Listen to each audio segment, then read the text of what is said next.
Assalamualaikum Pak Dik-Dik. Selamat siang Pak. Waalaikumsalam. Salam. Ada suaranya? Ada Pak, masuk suaranya Pak, aman. Oke, ya.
Assalamualaikum Bapak Sparta. Selamat siang Pak. Waalaikumsalam, selamat siang. Kalian belum datang, kalian Pak Didik udah tuh. Iya.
Mas Azra, satu lagi Pak Muklis ya. Pak, satu lagi Bapak Muklis.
Pak Sparta dan Pak Dik-Dik tunggu sebentar ya Pak. Pak Muklisnya lagi siap-siap.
Assalamualaikum Pak Muklis.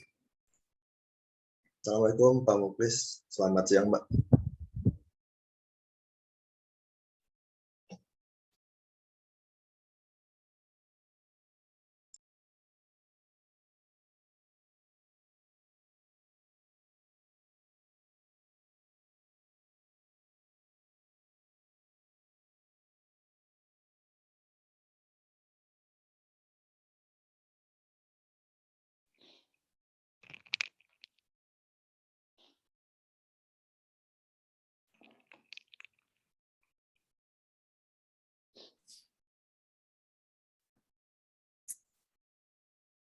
Kita mulai aja Pak. Pak Muklis. Silakan Pak. Kita mulai ya. Ya Pak, silakan. Boleh aja, Pak. Assalamualaikum warahmatullahi wabarakatuh. Waalaikumsalam warahmatullahi wabarakatuh. Pada hari ini, hari Senin, tanggal 6 Juni tahun 2022, jam 13:16 ya. Kita hari ini sesuai dengan permintaan dari Saudara Azhar Majari Nur. Hari ini kita mengadakan seminar proposal dari proposal skripsi yang bersangkutan dengan judul pengaruh risiko kredit, risiko personal, dan risiko likuiditas terhadap kinerja keuangan BPD Indonesia sebelum dan pada masa COVID. Untuk itu sebelum dimulai, silakan Azhar berdoa dulu ya.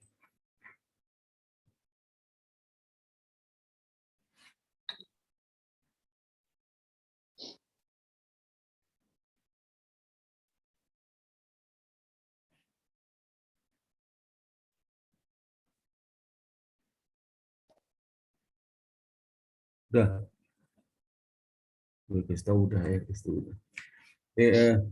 Sebelumnya saya ucapkan terima kasih kepada Bapak Muklis, Bapak Dr. Muklis, Bapak Didik ya, yang telah bersedia hari ini, dan terima kasih juga kepada Bu Devita yang sudah mengatur jadwal seminar proposal ini sehingga bisa terlaksana dengan baik pada siang ini.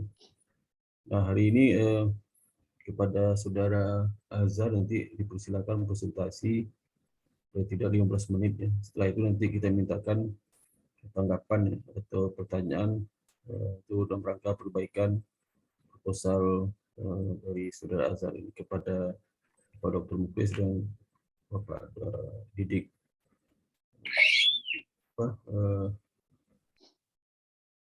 Didik Soleh Sadikin ya, MSI. Untuk itu kepada Saudara Azhar kami persilakan untuk presentasi proposal. Baik, terima kasih Bapak Spata. Sebelumnya saya izin share screen.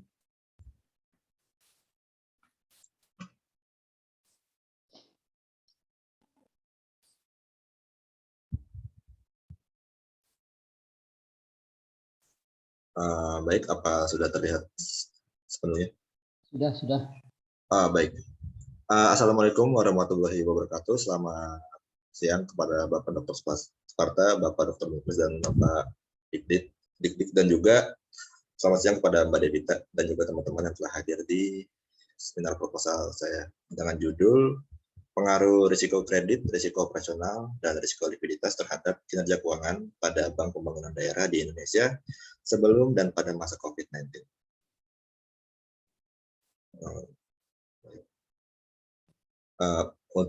Untuk seminar proposal ini saya dibimbing oleh Bapak Dr. Sparta, SE, MA, KSE.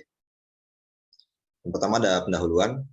Di pendahuluan ada latar belakang, ada tabel kinerja keuangan perbankan pada tahun 2017 sampai 2021. Untuk indikatornya itu ada NPL, LDR, BOPO, NIM, ROA, dan juga ada total aset.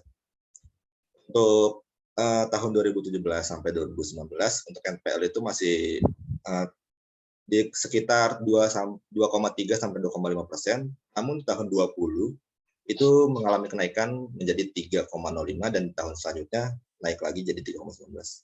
Untuk LDR juga sekitar dari tahun 17 sampai 19 itu sekitar dari 90 sampai 94%. Namun tahun 20 mengalami penurunan menjadi 82 dan 21 turun lagi menjadi 77%. Untuk BOPO itu dari tahun 17 sampai 19 sekitar 77 sampai 79%. Dan untuk tahun 2020 mengalami kenaikan sampai 86%, dan 21 menurun lagi. Untuk NIM stabil di angka 5% dan selalu turun dari tahun 2017 sampai 2020. Untuk ROA dari tahun 2017 sampai 2019 stabil di angka 2,4 sampai 2,5. Namun di tahun 2020 menurun lagi. Ini cukup signifikan, untuk ROA menurunnya sampai 1,59%. Untuk total aset selalu naik. Nah, untuk tabel kinerja keuangan ini saya mengambil sumber dari data statistik perbankan di OJK. Hal ini kalau kita lihat dari tabel sebelumnya, di tahun 2020 itu banyak perubahan yang cukup signifikan. Ini selaras dengan pandemi COVID-19 yang terjadi di Wuhan, di Cina, pada akhir Agustus 2019. Dan Indonesia itu terpapar pandemi COVID-19 itu pada awal Maret 2020. Dan pada tahun tersebut, Indonesia itu ditetapkan terjadinya resesi ekonomi. Resesi ekonomi itu adalah penurunan tingkat ekonomi secara 2 kuartal berturut-turut. Jadi untuk kuartal 2 itu minus 5,32%, dan untuk kuartal 3 itu minus 3,49%.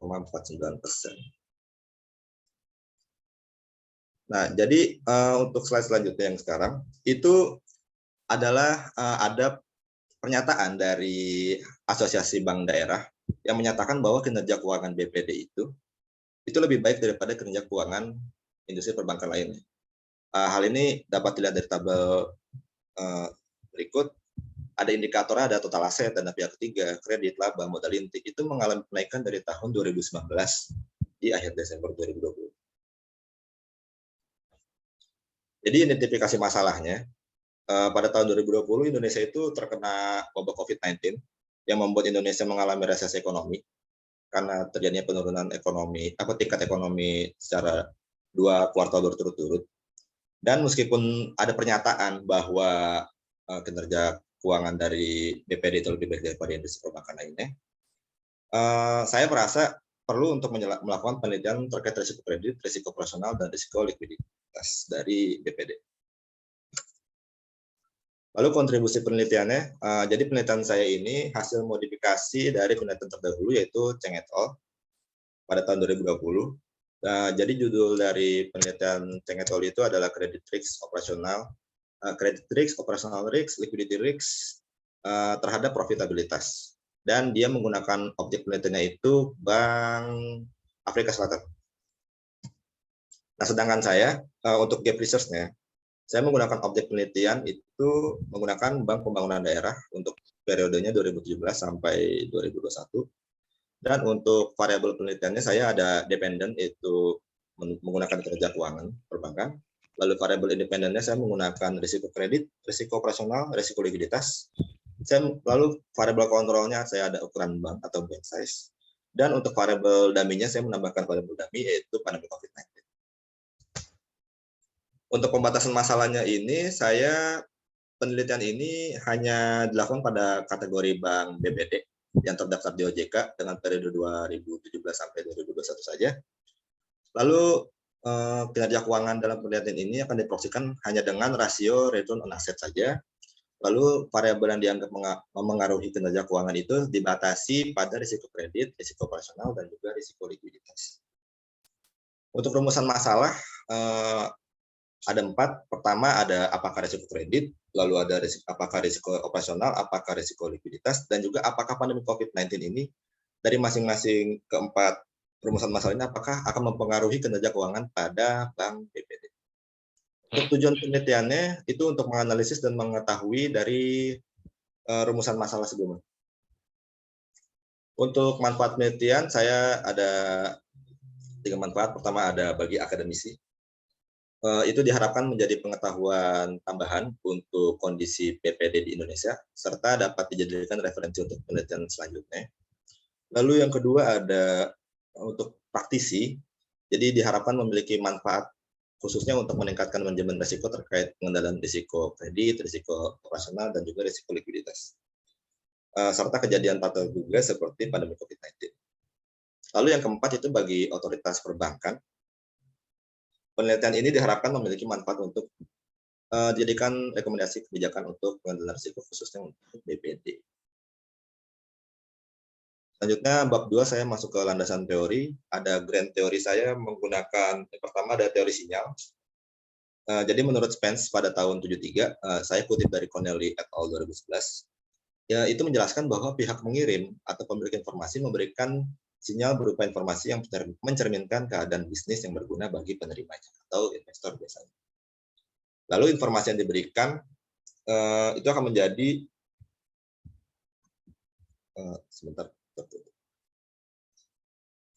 akan menjadi pengambilan keputusan dalam pengambilan keputusan, dan sinyal yang diberikan oleh bank, baik sinyal positif maupun sinyal negatif, akan terlihat dari kondisi bank karena pengaruh dari risiko dan profitabilitas bank.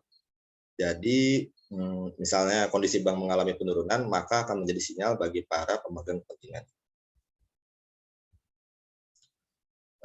Lalu yang kedua, saya grand teorinya ada teori risiko. Jadi menurut basis, risiko itu merupakan ketidakpastian yang memiliki konsekuensi yang merugikan pada pendapatan atau kekayaan.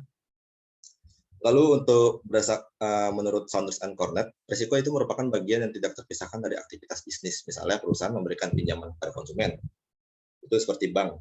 Lalu juga membuat pasar di sekuritas atau melakukan kegiatan lainnya, perusahaan akan mengambil beberapa tingkat risikonya.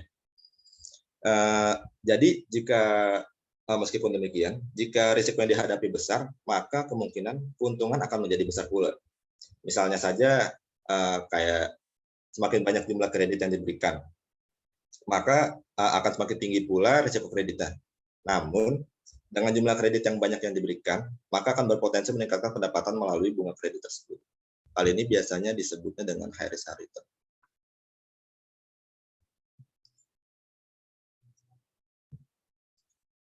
Selanjutnya ada variabel penelitian saya. Variabel penelitian saya pertama untuk dependent variable, saya ada kinerja keuangan perbankan. Kinerja keuangan adalah gambaran dari kegiatan usaha yang dilakukan perusahaan untuk mencapai tujuannya.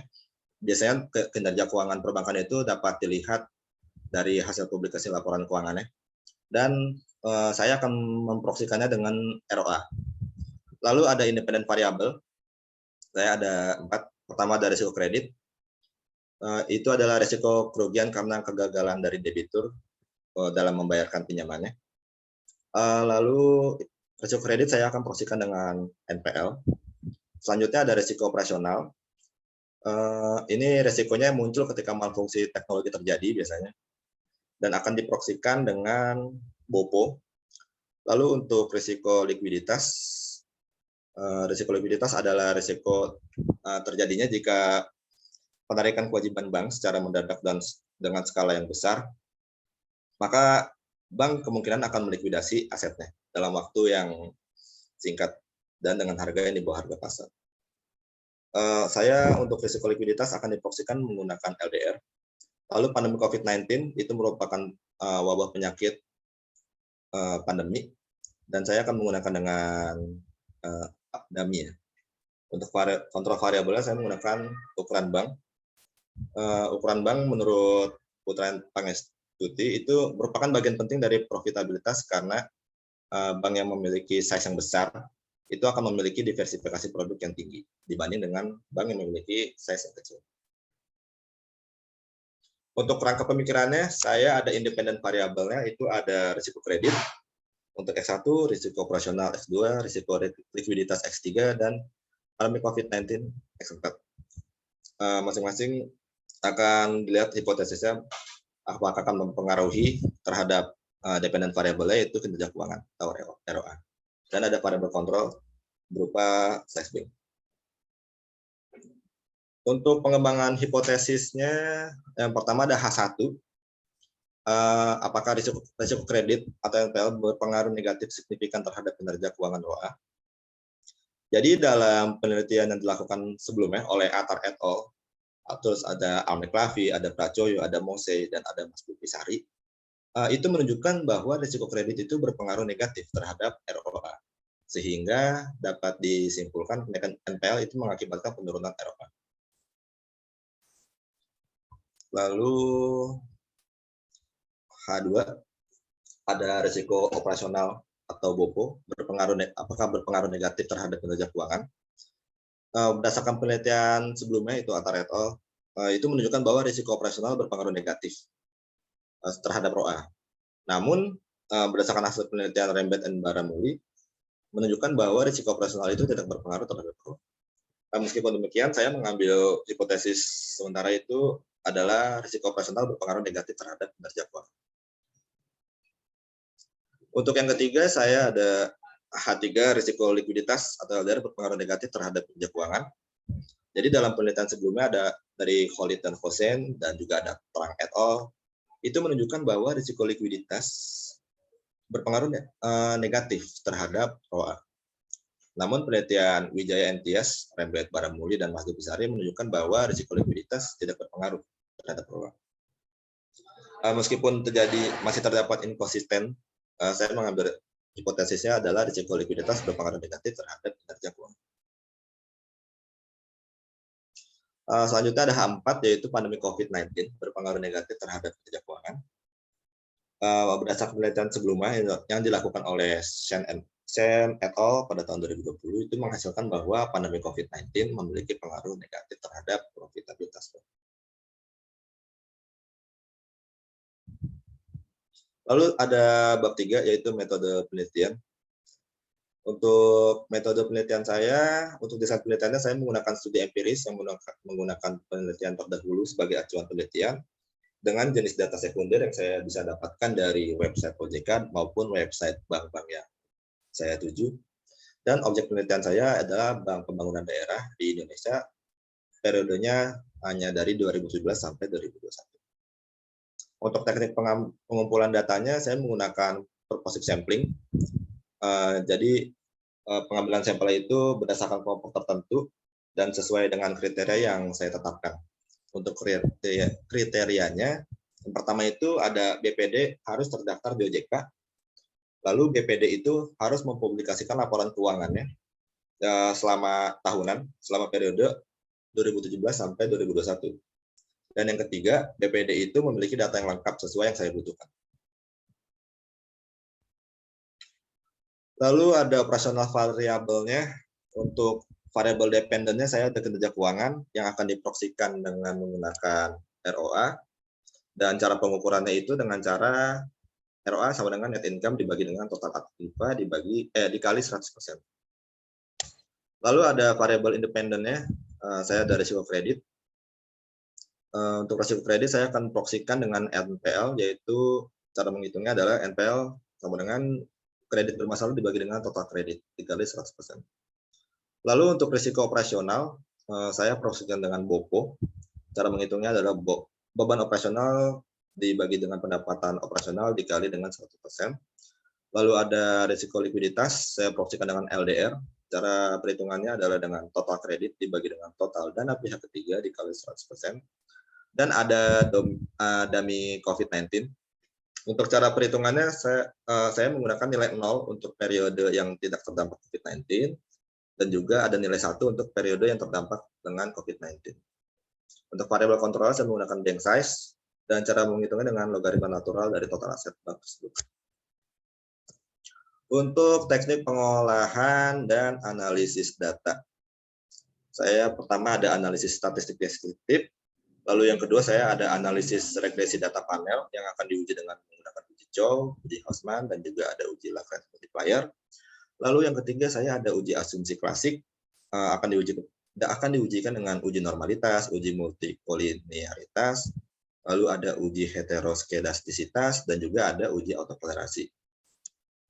Selanjutnya untuk pengujian hipotesisnya, saya hanya menggunakan uji signifikansi parameter individual atau uji T.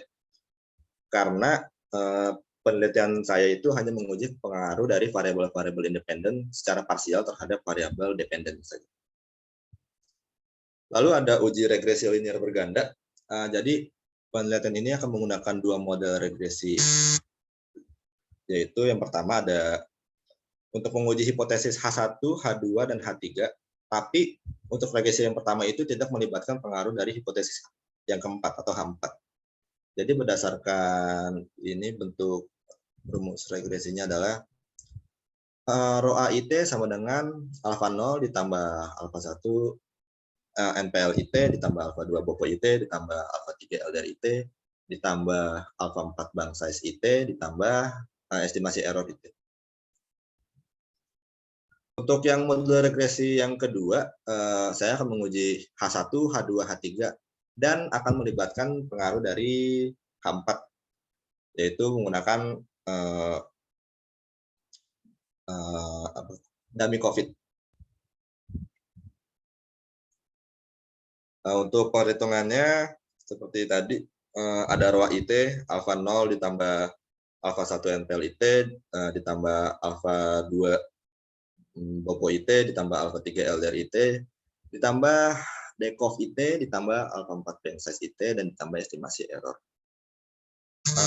Sekian presentasi dari saya, kurang lebihnya mohon maaf. Jika berkenan Bapak Muklis, baik Bapak Muklis dan Bapak Dik untuk tanggapannya. Terima kasih. Assalamualaikum warahmatullahi wabarakatuh.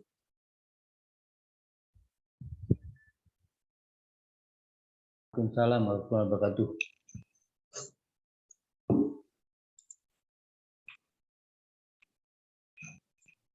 Mohon maaf, ini saya stop share saja atau gimana Pak? Oh, jangan. Sebentar. Terima kasih banyak Mas Azhar. Ya, siap. Terima kasih tadi Azra ya namanya. Terima kasih Iya, Pak. presentasinya. Untuk berikutnya saya persilakan kepada Bapak Muklis untuk menanggapi, setelah itu Pak Didik. Silakan Pak Muklis. Terima kasih Pak Sparta. Mohon maaf tadi terlambat Pak. Ya, Pak. Karena makan siang sama temen, jadi nggak enak buru-buru cabut. Oh iya. Ya Pak, ini kebetulan saya beberapa hari ini ada ngobrol-ngobrol dengan orang BPD. Iya. Ada 3 BPD tuh. Jadi dari BPD ada 4 atau 3 ya? 4. Ada 4 BPD Pak. Iya. Jadi BPD Sulselbar, BPD Sumsel Babel, BPD Kalteng sama Sulutgo. Nah kebetulan 4-4-nya ini orang accounting. Jadi memang mereka tuh dari bagian accounting di kantor pusat. Jadi mereka merasakan semua apa yang terjadi di BPD gitu ya. Nah itu ini mungkin jadi masukan nih Azra ya. Karena ini kan apa yang mereka rasakan ya. Apa yang mereka merasakan sebagai orang accounting di BPD gitu kan. Apa sih yang terjadi di BPD gitu kan. Ini kan masukan berarti kan. Siapa? Kan enak kamu nggak usah riset ke sana-sana, kamu tahu apa sih feelingnya orang BPD gitu tentang BPD. Kamu kan ini nulisnya tentang BPD kan? Oke, siapa? Nah, Ya, jadi betul. ini yang terjadi di BPD selama pandemi itu adalah tentunya LDR-nya merosot jauh. Iya. Nah, ini kan kamu kan pengaruh LDR ke ROA kan? Ya, betul, Pak. Betul. Yang terjadi di 4 BPD itu seragam tuh, seragam. LDR-nya merosot jauh. Nah, kemudian kita juga kemarin itu waktu diskusi dengan kita membandingkan juga dengan laporan keuangan Bank Mandiri. Ternyata Bank Mandiri sama, LDR-nya jatuh juga. Berarti kan resiko likuiditasnya rendah kan? Iya. Ya, selama masa pandemi. Oh ya, ini mulainya tahun berapa nih, Azra? Saya dari tahun 2017 Pak sampai tahun 2021. Oh, ya. Jadi nanti bisa dibandingkan tuh 2017, 2018, 2019 yang sebelum pandemi, yang sesudahnya 2020, 2021 berarti ya. Betul Pak. Gitu ya? Iya betul Pak. Oke, jadi nanti bisa dibandingkan itu LDR sebelum pandemi dengan LDR sesudah pandemi, sebaiknya itu kamu ya dicatat nih Azra. Halo Azra. Iya, kenapa Pak? Mohon maaf. Sebaiknya dicatat juga nih masukan dari saya. Kamu membandingkan LDR BPD sebelum pandemi dengan LDR BPD sesudah pandemi, itu bedanya gimana? Oke, siap. Ya, karena itu kan salah satu independen variabel itu kan? Iya, betul. Ya enggak? Itu kan salah satu independen variabel yang kamu bahas. Jadi saran saya kamu juga menganalisis secara spesifik bagaimana sih LDR BPD itu sebelum pandemi dengan sesudah pandemi. Oke, baik Pak. Nah, kalau menurut informasi yang saya dapat, yaitu memang turun semua. Dan saya rasa itu semua bank LDR-nya turun. ya kan? Nah, Ya, jadi Pak. nanti kalau kamu meneliti ini berarti nanti itu kalau LDR turun, ROA gimana gitu kan? Oke, baik. Ya enggak? Ya. Karena yang terjadi adalah LDR turun, nggak mungkin tuh masa pandemi LDR naik itu nggak ada tuh, ya Ya, Pak. LDR turun. Jadi kalau LDR turun, bagaimana pengaruhnya terhadap ROA gitu loh, ya. Ya, siap. Ini kenyataannya ya, kenyataannya. Nah kalau 2000 berapa tadi mulainya 17 ya? Kamu mulainya 17 tadi ya? 17, 18, 2017, Pak. 19. Nah itu memang nggak tahu saya tuh LDR-nya gimana, apa terjadi kenaikan atau penurunan. Tapi kalau di tahun 2020, 2021 itu pasti turun. Nah, kemudian profitabilitas BPD itu katanya turun, ya turun. Profitabilitas itu memang turun selama pandemi, memang turun. Tapi, nah ini masukan ini, coba kamu catat ya. Iya, Pak. Turunnya itu lebih banyak karena bukan turun. Stabil. Baik. Stabil. Nah, stabil bahkan ada yang naik. Penyebabnya apa? Karena cost-nya turun. Apanya, Pak? Maaf, Pak. Cost. Apanya turun? Cost. Oh, cost-nya. BOPO, jadi BO-nya itu turun. Iya. Biaya operasionalnya turun semua itu. 2020-2021 biaya operasi turun, terutama biaya bunga. Gitu loh. Jadi biaya bunga itu jatuh semua, turun semua biaya bunga itu. Nah, pendapatan bunga juga turun. Tapi turunnya beban bunga itu lebih besar daripada turunnya pendapatan bunga. Sehingga akibatnya ROA-nya masih naik gitu loh. Oke, siap, Pak. Nah, itu sebagai masukan aja, kira-kira nanti datamu bicaranya kayak apa gitu kan. Oke, Pak. Itu yang terjadi menurut mereka, biaya bunga itu turunnya jauh sekali. Sementara pendapatan bunga turun juga tapi sedikit. Kenapa nih? Karena ini ada hubungannya sama BPD ya. BPD itu kan kreditnya kredit konsumtif semua. 60, 80%, 90% itu kredit konsumtif. Kredit konsumtif yang diberikan kepada PNS. Ya. ASN. ASN Pemda. Ya, Pemda. Sehingga itu pendapatan bunganya nggak turun. Karena mereka itu tetap gajian kok. Jadi tetap dipotong juga nggak ada yang komplain itu, nggak ada yang. Ya rupanya pendapatan ASN ini walaupun pandemi rupanya nggak turun itu. Dan juga ini Pak Sparta katanya pendapatan pegawai BPD naik loh Pak Sparta 2 tahun ini. Naik gaji ya. Mereka pada ketawa-ketawa aja itu. Jadi ada unsur politik, Pak. Ya dulu kenaikan gaji di BPD selalu ada unsur politik dari dulu.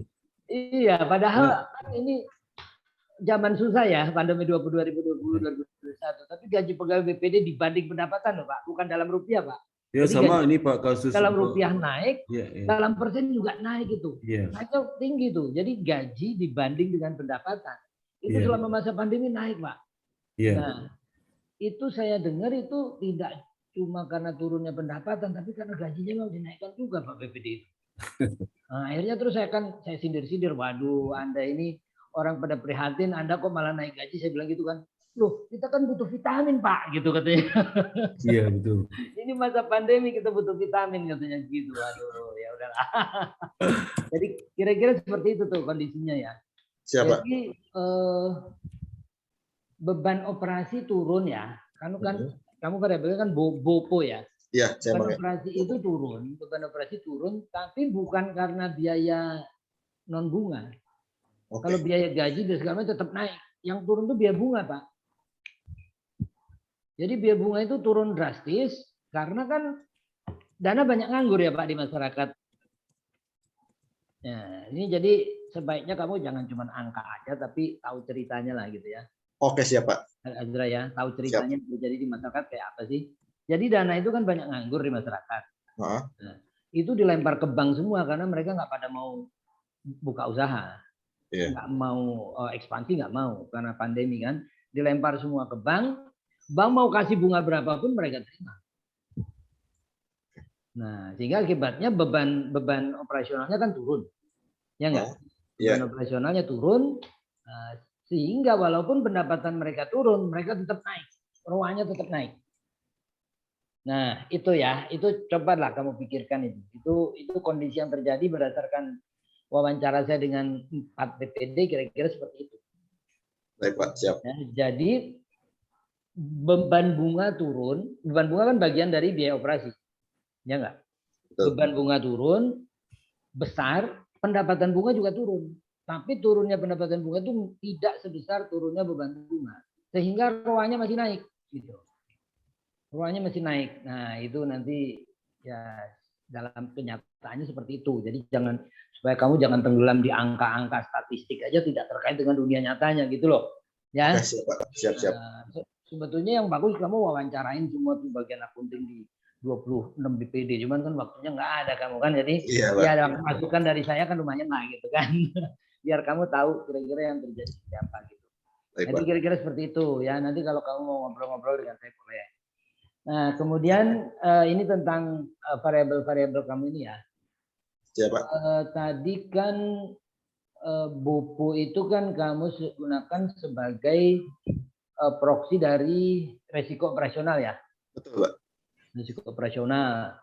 Nah ini mana yang lebih tepat? Coba dicatat nih, beban operasional, risiko operasional atau efisiensi, ya kan? Ya kan? Nah, apakah itu kamu istilahkan sebagai risiko operasional? Kamu tadi ini pakainya risiko operasional kan? Iya. Nah, risiko operasional atau efisiensi? Ya Kalau kan? saya makanya di risiko operasional karena di penelitian sebelumnya ada yang menggunakan BOPO sebagai proksi dari risiko operasional tersebut, Pak.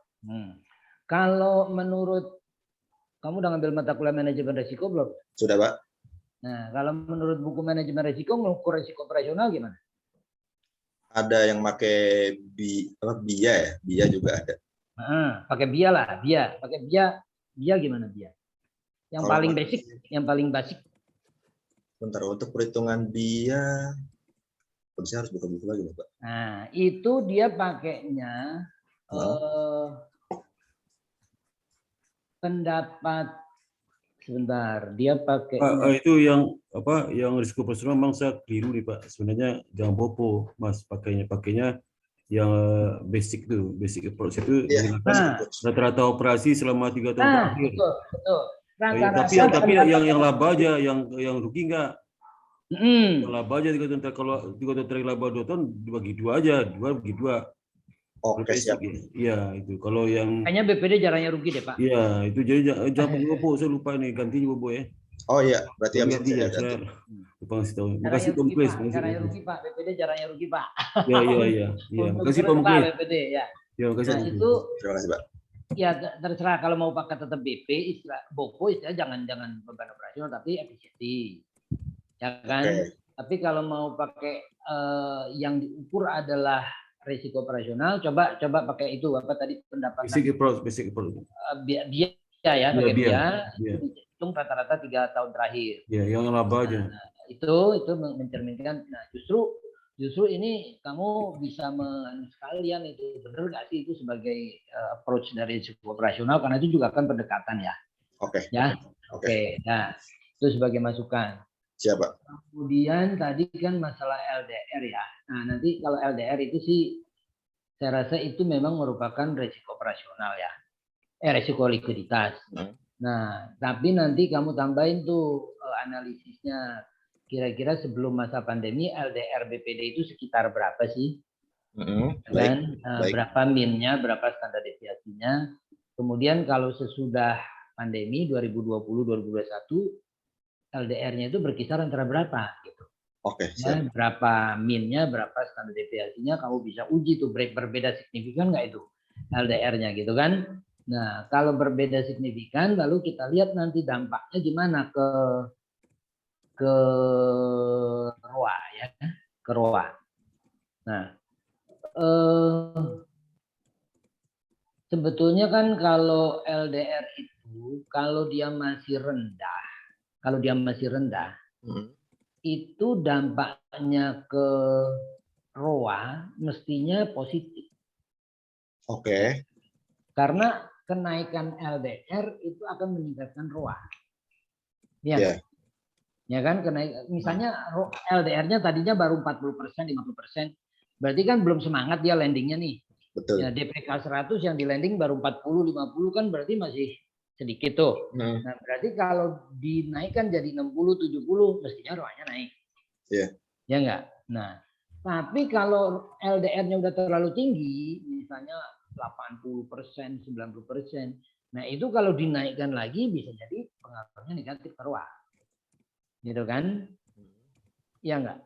Nah, itu. Jadi pemikiran seperti itu hendaknya dimasukkan ke teorinya juga gitu. Oke, berarti nanti Jadi, tampaknya di teori ya, Pak?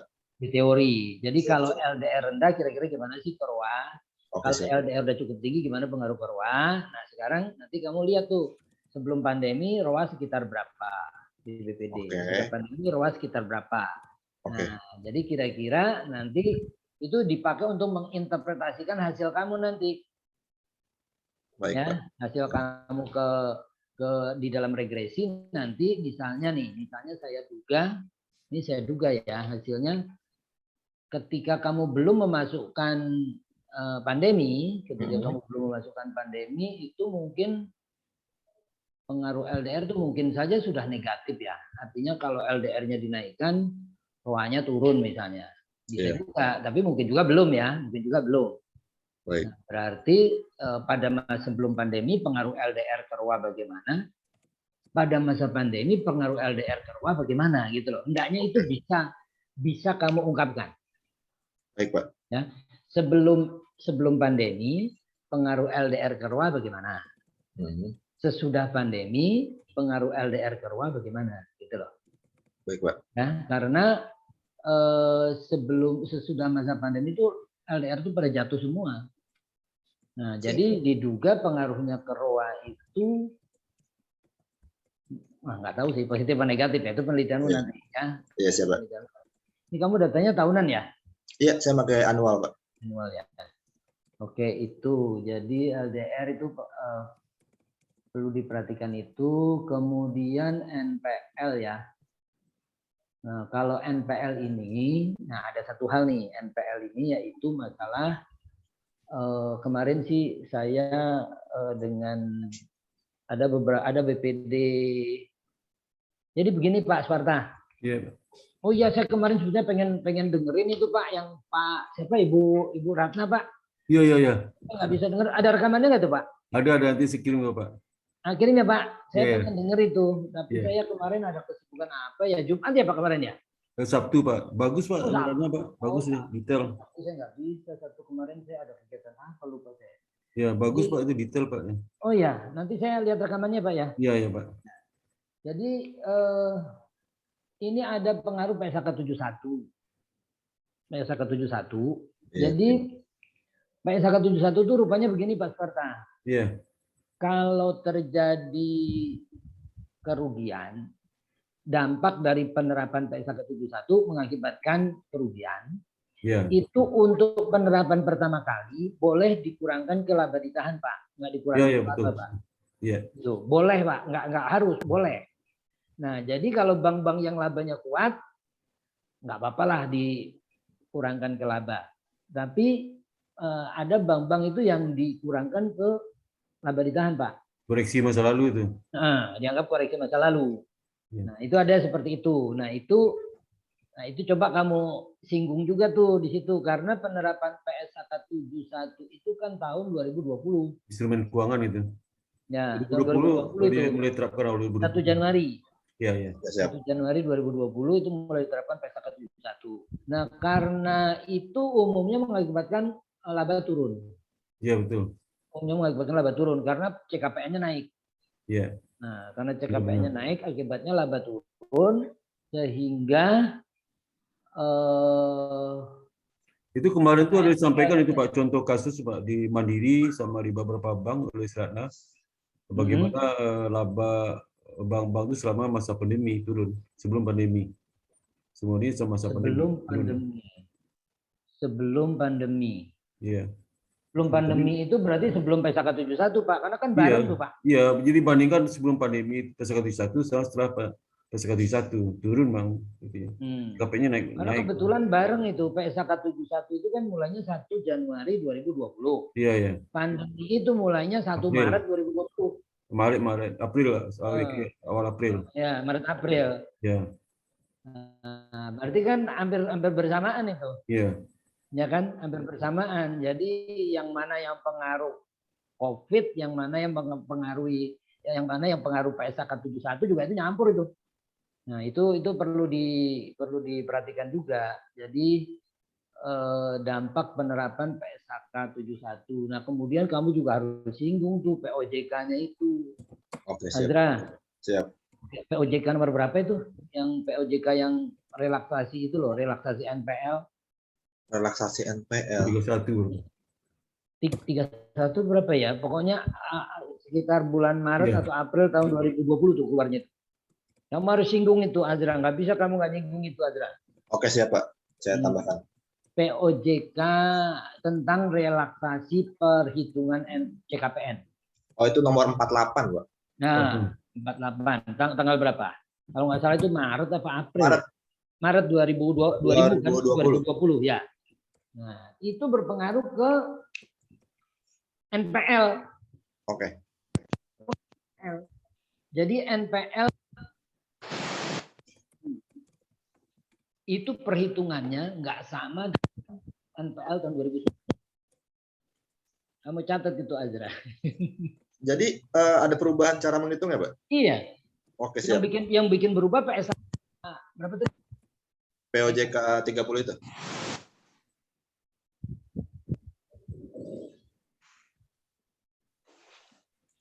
Jadi POJK itu mengakibatkan cara perhitungan NPL berubah. Baik. Ya, jadi kamu harus, nah kalau kamu asal ambil aja itu angka, padahal itu cara menghitungnya beda itu. Oke. NPL di tahun 2021 itu tidak sama cara menghitungnya dengan NPL 2019, 18, 17. Oke. Nggak sama. Berarti Pak Muklis saya mau bertanya dulu.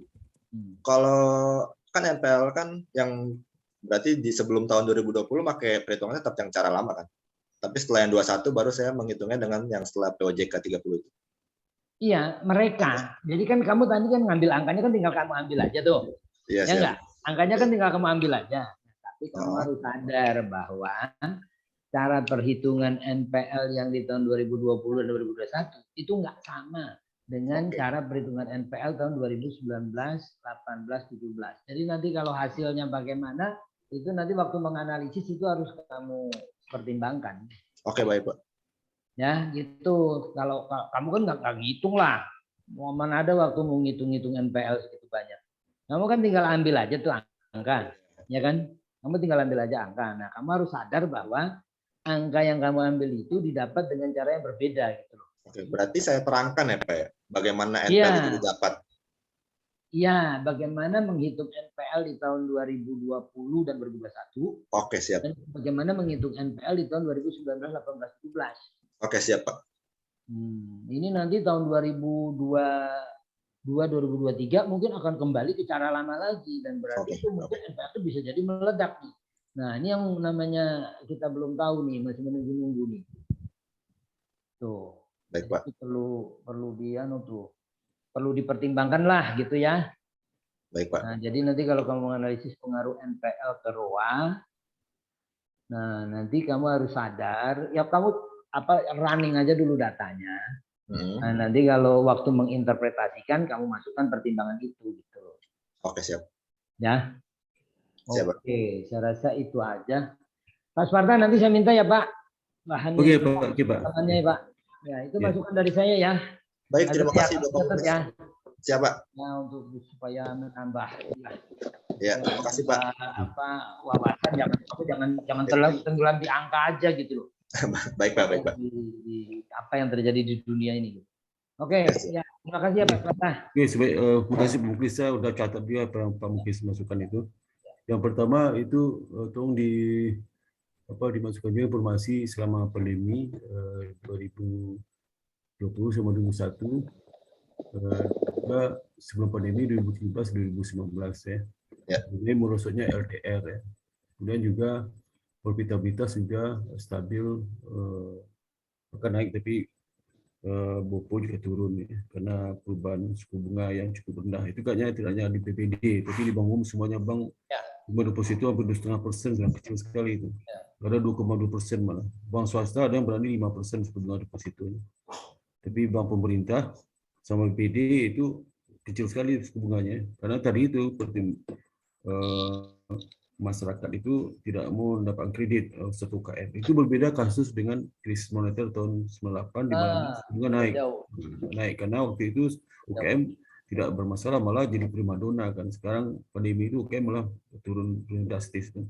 Termasuk juga sektor-sektor yang industri lain. Yang kedua itu mengenai ambil variabel bukan BOPO tapi risiko personal menggunakan BIA ya. Siapa? Jadi di mana nanti dilihat itunya rata-rata laba brutonya, laba bruto ya. Kemudian yang ketiga, tambahkan teori dampak LDR terhadap ROA di bab 2 ya. Dan tidak hanya dampak teori LDR terhadap ROA, semua variabel itu harus dijelaskan dampak terhadap ROA. Terutama nanti dalam menjelaskan juga proposal di hipotesis yang juga diberikan logika teori seperti apa. Dan juga tambahkan juga tentang pesawat 1 ya di bab kedua itu ya, di bab 2020 dan juga ketentuan OJK nomor 48 ya, di mana jadi perhitungan NPL. Jelaskan perbedaannya di mana nanti itu perhitungan. Dan kamu tetap mengambil yang sesuai angka NPL itu, tapi harus hati-hati interpretasinya.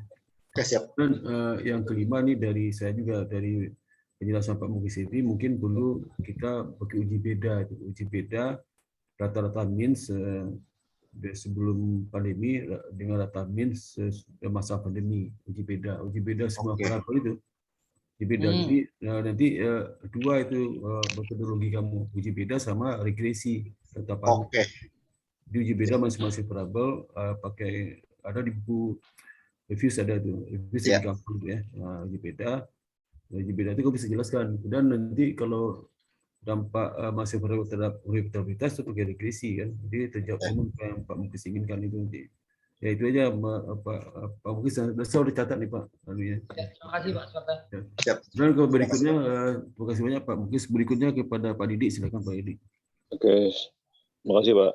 Azra, Ya. kalau saya baca tuh skripsi kamu tuh nggak ada bedanya ya dengan skripsi yang prodi sebelah ya, manajemen jurusan manajemen sekarang, untuk membedakan skripsi kamu bahwa kamu anak akuntansi ya. Nah, kamu tadi bicara tentang teori sinyal ya? Ya, saya masukkan teori sinyal, Pak. Nah, kayak yang disinyalkan itu apa? Yang disinyalkan itu apa ke pemakai itu? Laba ya? Oh, kalau saya yang jadi sinyalnya itu misalkan kondisi banknya gitu, Pak. Oke, kondisi keuangan. Kalau kondisi keuangan kita lihat dari mana? Dari laporan keuangan ya. Nah, oke, kamu cantumkan dong laporan keuangan, itu kan tujuan laporan keuangan, terus apa lagi manfaat laporan keuangan di bab 2 tuh. Terus PSAK-nya yang untuk perbankan itu apa misalkan? Kamu masukkan itu. Jadi saya kelihatan bahwa kamu ini dari sudut pandang akuntansi gitu kan ya. Oke, siap. Jadi ditambahkan tuh yang namanya kamu di bawah tadi tersinyal laporan keuangan tuh, dari pengertian sampai ke manfaat tujuan lah gitu ya. Terus ada PSAK-nya yang khusus dengan variabel kamu. Nah, terus yang berikutnya kamu nggak coba misalkan pakai SMPLS? Enggak, Pak. Karena kalau menggunakan SMPLS kan ada di sana tidak diharuskan menguji asumsi normal kan gitu. Iya. Sementara penelitian sebelumnya yang kamu refer tuh pakai SMPLS ya. Kenapa kamu coba nggak pakai itu gitu? Kalau saya itu aja deh. Oke. Jadi 2 ya, kamu tambahkan di sudut pandang akuntansi dari yang pertama laporan keuangan, terus laporan keuangan manfaat, terus apalagi PSAK ya. Terus nanti di variabel yang kamu teliti apa tuh? Ada profitabilitas apa? Ada nggak? Ya, profitabilitas ada.